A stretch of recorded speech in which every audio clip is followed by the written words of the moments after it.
Welcome back. Today I'm in my own garden and I'm going to talk about autumn and winter colour for pots. The plants in front of me are actually from my pots, so they're Kitty Butterwick's choice of autumn and winter colour. These plants will flower mid-late autumn and will persist through the winter, so they'll give you beauty for a long time. I'm feeling quite festive at the moment. It's not Christmas, I can't use that word yet, but it's going to be a red and green scheme mainly. And now I'm going to talk through the plants individually. Firstly, I'm going to talk about skimmias.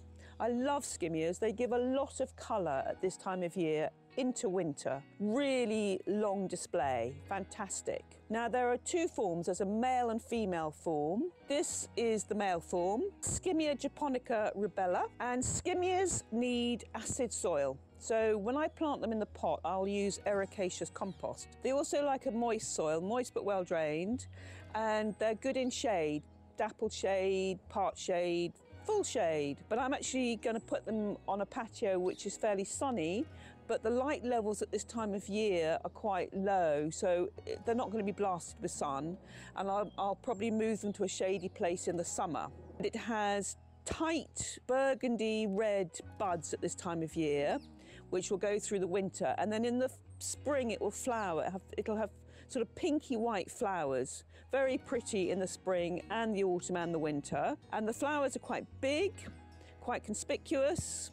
So that's Skimmia japonica rubella, the male form, and over here is the female form. She bears the berries. She also flowers, but the flowers are smaller and they're fragrant and white. I think the male also has slightly scented flowers, and you need a male and female for pollination. If you want the berries, plant a male and female together and you'll get berries. This is Skimmia japonica bapella.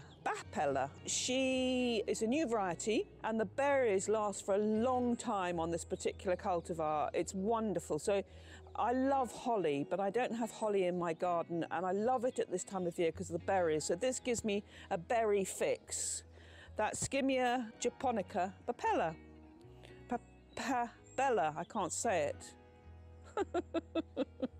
Next is Leucotho, which is a wonderful foliage plant. It looks great at this time of year. It has these red leaves at the tips of the plant. This one will become redder. This one is called Leucotho fontanesiana, little flames, because it has little flames, the red foliage. Evergreen, obviously. It likes acid soil, so use ericaceous compost. It likes quite a humus-rich, moist soil, but with some good drainage. And I just think it looks lovely. It looks lovely and festive, and it'll look great near Christmas time. It likes partial shade. It's just a lovely plant. It's just beautiful. I love it. Next, I've got hellebores. These are winter flowering hellebores, Helleborus niger, also known as Christmas rose because of the time of year that it flowers. I think that's a really pretty name, Christmas rose, and they're just opening. And they'll flower for a long time, and the foliage is evergreen. And again, it likes partial shade, even full shade, and it's just a very pretty flower at this time of year.